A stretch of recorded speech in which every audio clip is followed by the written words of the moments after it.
So, kickstart your mystery novel. Let's jump right in. As always, I want to explain what's happening with our book. So, Christina and I are writing Secrets to Writing a Mystery. Christina is the CEO and founder of Fictionary, and I'm Lisa Taylor. I am a Fictionary certified story coach, I'm an instructor, and I'm having so much fun doing the research for this book and sharing the discoveries that we have. One of the exciting things about today is we're going to delve into one of the books that we're looking at for the book as an example, and then I'm hoping to take any questions that you all have as well. Before we start, we have a wonderful word, and Linda's put it up into the comments already. Betty Jo, I see, has just added it as well. For our community, one of the word that we use that is the center of everything, and that word is kindness. Kindness to yourself, kindness to others, and kindness to your readers as you learn all of this wonderful storycraft and are able to use it. Today we're going to be delving into mysteries. And first off, what is a mystery? Can you put in the chat what you think it is? And I'm going to share what Christina and I are using as our definition for right now. Welcome all kindness warriors. And congratulations. I didn't realize it was Sherlock Holmes Day. That's wonderful. A puzzle that needs to be solved. Now, our definition is similar to that. A crime is committed and it must be solved. That crime doesn't have to be murder, but it often is. With that definition, mystery itself has a huge number within that genre. So our genre umbrella is mystery that we're looking at. And here's some areas, some genres that we're looking at. So mystery, and with a mystery, we know that the crime is committed and it must be solved. Then there's the cozy mystery. And with cozy mysteries, the crime's committed and it must be solved. And it's an amateur sleuth, a novice that's looking for the clues. We have police procedurals, and those focus a lot on how the crime is solved. All of the police work that goes into solving a crime. And those are so much fun to learn about more about how the police work. With a detective, we have a professional who's searching for the clues. So it's still similar to the mystery in that there's a crime that's been committed and must be solved, but this time we have a professional looking for the clues. Then we've put under this umbrella a thriller as well. With a thriller, though, the protagonist has to stop the antagonist with high stakes and time constraints. And with a lot of traditional thrillers, we see there's also an international setting. So setting has a lot to do with that as well. Then we're adding in as well, under this big umbrella, psychological thrillers, which is the journey of the protagonist coming to terms with a crime. The crime's committed, but it's really about that darkness and the motives of the mind. And a lot of times we don't know who we can trust, who is the reliable or unreliable character within that. So, is anyone writing something that they would put in a different category? Can you put that in the chat? And I'm going to come back to that at the end of our chat. With a mystery, as with all of our books, we have to think about our protagonist and our POVs. You have some choices to make. The choices for your story are what kind of protagonist do you want to have? We all think of that traditional lone detective, right? The single protagonist detective finding out what's happening. We also have some combined, which is that two individuals who have the same story goal and the same story stakes, who are working together to try and solve that crime. And we see those partnerships. It's really interesting when you're thinking about your protagonist to be thinking about whether your protagonist is a single protagonist with a kind of sidekick, or are they a combined protagonist who are working together with very different personalities and coming up with the same story goal. Then finally, we can have a group protagonist, a group of people who are working together, a team perhaps, that are working to solve the crime. Then you have to decide on your point of view. Now, obviously, a single point of view means that you have a single protagonist. As soon as you can have multiple points of view with a single protagonist, but if you have multiple protagonists, whether it's combined or a group, you want to give more people those POVs. With mysteries, one of the things that we're discovering is the decisions about POVs are so important to how the reader learns about the clues. So we'll be talking about that in another session. Today, though, we're focusing on just kickstarting that mystery, getting it going. And to do that, you need your skeleton blurb. And the reason that we're talking about the protagonist is in our skeleton blurb, we've got the protagonist must go for the story goal, otherwise, and then there's those story stakes. With mystery, the protagonist is usually the sleuth, and they have to solve the mystery. Otherwise, there's more crime, there's more death, there's threats to their lives, there's threats to other people's lives. There's high stakes in a mystery. The skeleton blurb is for keeping that external plot and the story focused and to keep the pacing strong. We're going to look at an example today of The Good Girl's Guide to Murder and see how that skeleton blurb takes us through and we can see all of the different story arc scenes. Speaking of the story arc scenes, here they are. So this is the universal story arc scenes. We've got the inciting incident, which is that shake up of the protagonist's world. Then it goes to plot point 1, where they accept that story goal. In the middle, they get proactive. They've been going for the goal, but now they really want the goal. There's something that's changed that makes them pursue it in a more active way, in a more proactive way. In plot point 2, they hit that worst moment and get the final piece of information. And then in the climax, that addresses the story goal. Well, we've talked about this before. Here's our mystery story arc scenes. The inciting incident sets things up. The crime happens, or the crime is discovered. This is so important, right? Because this is the mystery that the protagonist must solve. Who do you include in this inciting incident? Are you going to include the victim, the killer? Are you going to use the protagonist, the sleuth? Is one of the suspects going to be part of that scene? Are you even going to show that scene on the page? Because one of the really neat things that we see is that sometimes it's a cold case that starts things off, and that inciting incident actually happens before the story begins. I'm going to talk about that with Good Girl's Guide. Then, one of the things I wanted to mention was, because Linda always notices this is a huge difference between mystery and romance. Romance, we want to see that inciting incident. We want to see that meet cute on the page. With mystery, we have some options, and there's often reasons why we put it off the page so that the reader is experiencing this more like the sleuth rather than knowing something in advance. But sometimes we do want the sleuth to know. So it's a decision.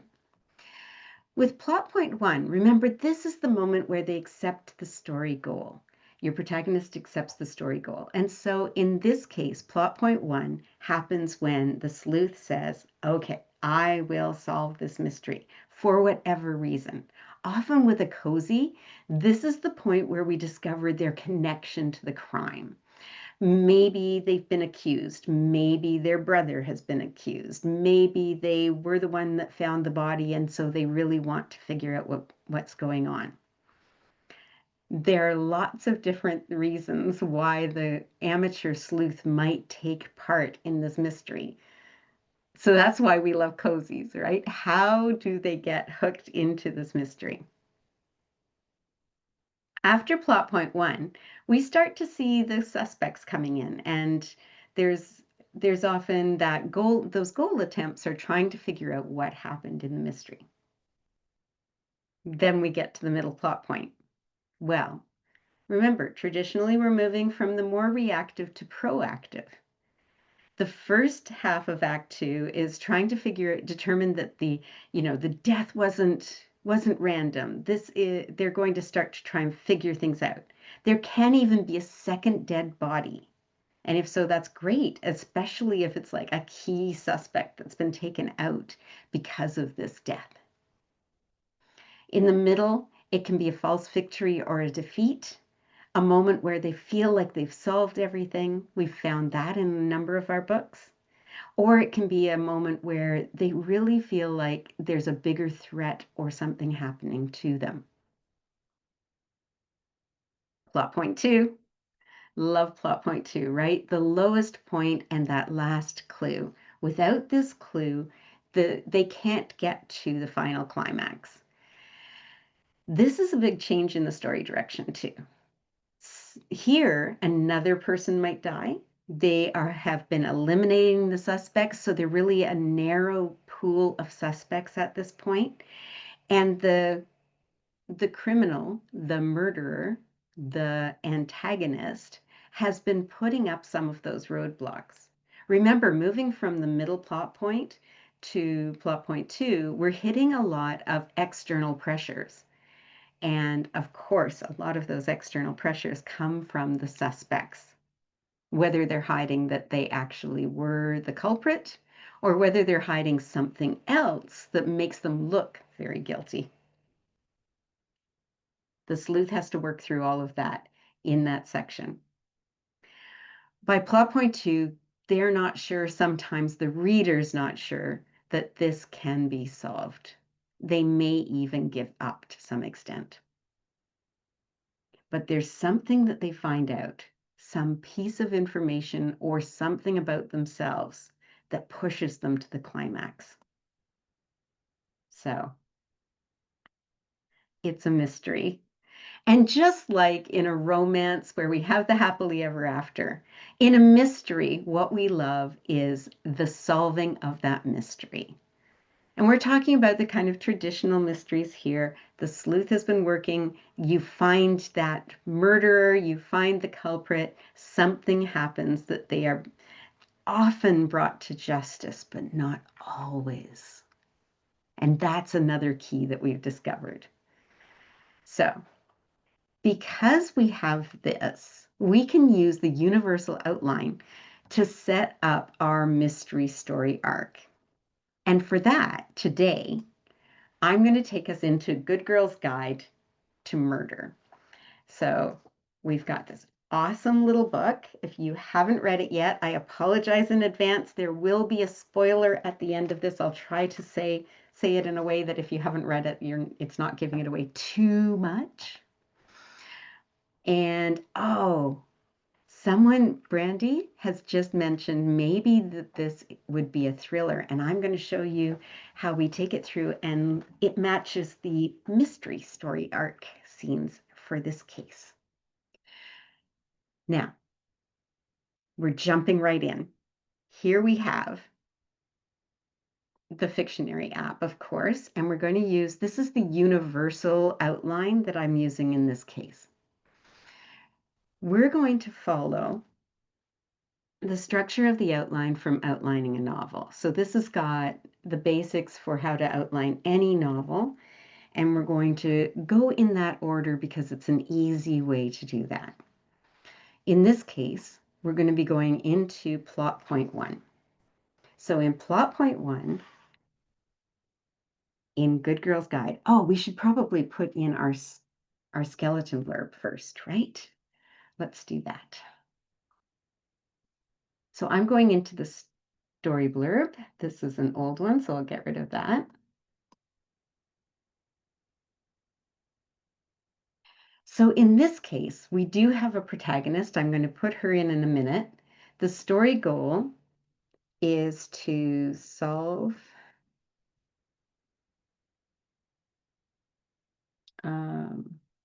Andy's missing person and solves.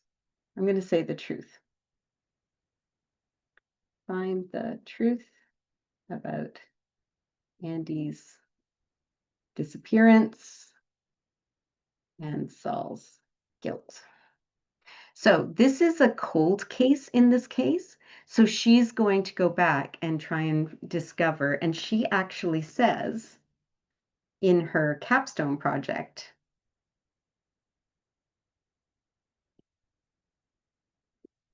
so she wants to look at the implications using Andy Bell as a case study, look at how the press presented Sal Singh and his alleged guilt.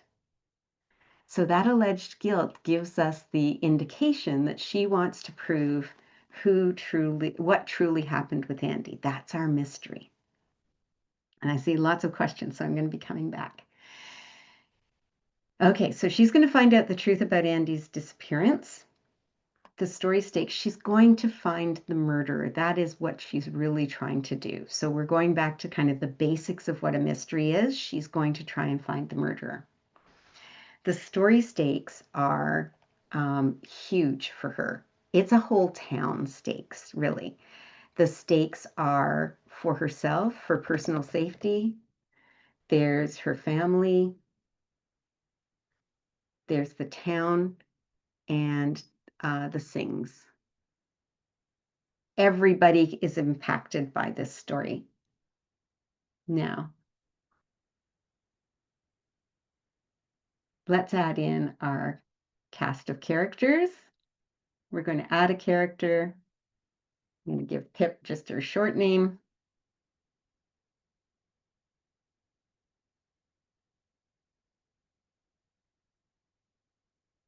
We'll create a new character. And I'm going to set her as the protagonist so that we can immediately see in the story blurb, Pip must find out the truth about Andy's disappearance and Saul's guilt. Otherwise, she'll be harmed, her family will be harmed, the town will never be the same, and the Singh family will have to leave. Lots and lots of bad things will happen. So in plot point 1, she accepts the story goal. And in this case, in plot point 1, Pip gets a note.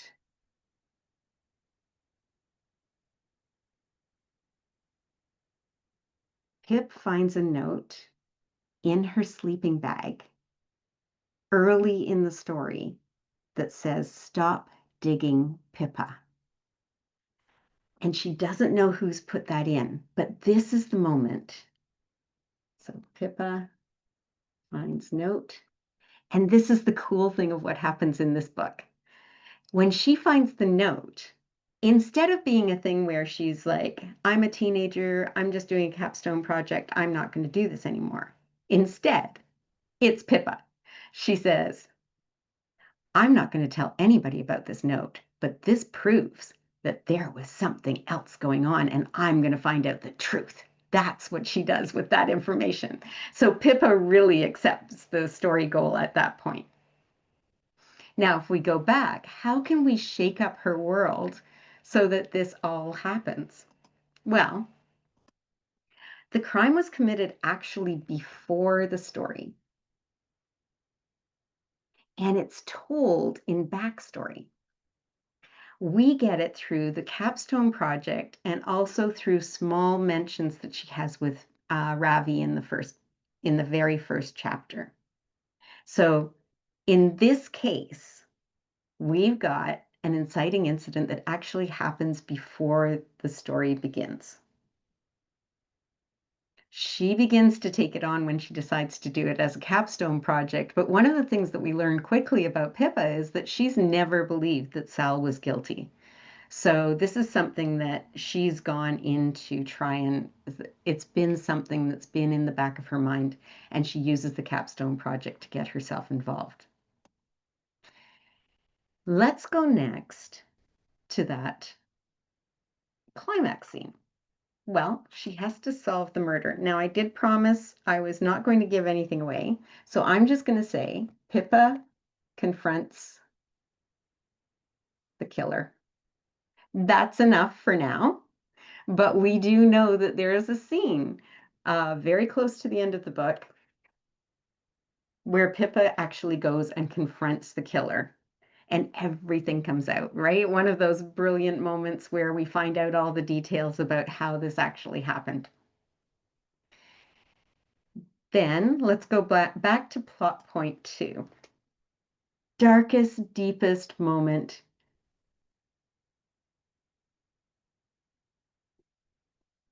And in this case, for those of you who may not read books because animals die, I must say, a dog dies. And that death is the thing that makes her decide that she cannot continue on, and Pippa actually stops the investigation. So at her lowest low,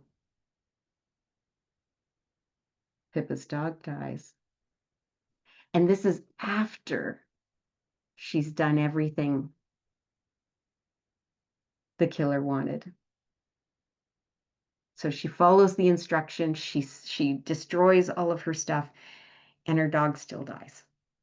And that's the moment where she says, I cannot continue on. This is too dangerous for all of my family, for all of the people.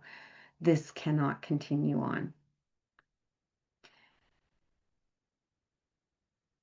There's a key element of what she learns in those moments, though, about who is connected to whom and how, that's essential to that final climax. So let's pop back into the middle plot point. What happens in the middle plot point of Good Girl's Guide? Well, we've already gotten the murder, the murder has happened, the crime has happened well before the story. We have the moment where she gets a note that tells her to stop digging. That's in her sleeping bag. Only a few people knew that they were camping where they were, so there's a very limited number of suspects. And by plot point 2, she's followed what she's been told to do by all of these different notes, and still she loses her dog. So in the middle plot point, this is the moment where she moves from from reactive to proactive. This is the moment where she moves from reactive to proactive, where she decides to continue going. And she knows that it's a murder. She knows that there's something more to this. And in this case, the middle plot point, the first thing she got was a printed note. This time she gets her second threat, and it's a text to her phone. So now she knows that the suspect, the murderer, the person that's done this, knows her phone number and knows about what she's been doing. And in this case, the threat is much stronger. She's at the dinner table, and the threat is personal. It includes swearing, and it ends with, leave this alone while you still can. It terrifies her. She's not sure what to do. But in the end, what she decides is she knows that she has discovered more. There are too many people in Fairview who had a motive to kill Andy. I need tangible proof. I need that burner phone. And only then will I leave this alone, unknown. So now she's actively willing to go out and do break and enters and all sorts of other things in order to prove, to get all of the clues that she needs to narrow it down. So there we have Good Girl's Guide in very quick format, and it fits all of those different pieces. So I'm going to head back into this. We've got the crime committed. In this case, the inciting incident is before the story starts. She accepts the goal to solve the mystery. When she gets the first threat, that's the moment when she's like, wait a minute, this is actually a murder. This is actually a crime that needs to be found out. And she knows it definitely wasn't the person that's been accused, because he's dead. So he can't be sending her these threatening notes. The false victory or defeat is that moment when she gets the final threat, which makes her feel, or the second threat on her phone, which makes her feel like she must find out what this is. It gives her more determination to discover this because she doesn't want what could happen. And then the change in story direction is that plot point two. And this is again a death, right? So that death is so heart-wrenching for her and makes her realize what's happening that she actually stops. She actually says, I'm not going to continue on with this. I can't. And then is given the impetus to keep going after she discovers that there is there are more connections than she knows, and even with her destroying everything and seeming to stop, it's not enough to stop the killer. It's not enough to keep her safe and her family safe. Then finally she goes and confronts the killer. There's of course wonderful moments where she confronts the wrong people at certain times and all kinds of fun things, but that's the basis of this story. I'm going to go back and look at the chat. But I just wanted to remind you all that we've got all of these books out there. And of course, Secrets to Writing Romance is coming very, very soon. And we also are setting up to get Secrets to Writing a Mystery out as soon as possible. I noticed there's a question here about when there'll be the mystery template in Fictionary. And we're actually, if you haven't seen it yet, we actually have the date for our start for the, I know, I'm so excited. I just saw it. Yes. So we have the date. We're going to start Wednesday, November 5th. We're going to be diving into the mystery, and it'll be our new 6-week course based on all of the discoveries and the book that we're writing. So I'm really, really excited about what we've been discovering, the patterns that we've been seeing already, and I can't wait to share with all of you what we've discovered. So that explains as well when we'll be coming out with the mystery structure as well. And so we'll have the course, the book, the structure for you to all put into your outlines. And it's so great because you can use it whether you're doing a subplot or a plot. There's so many options.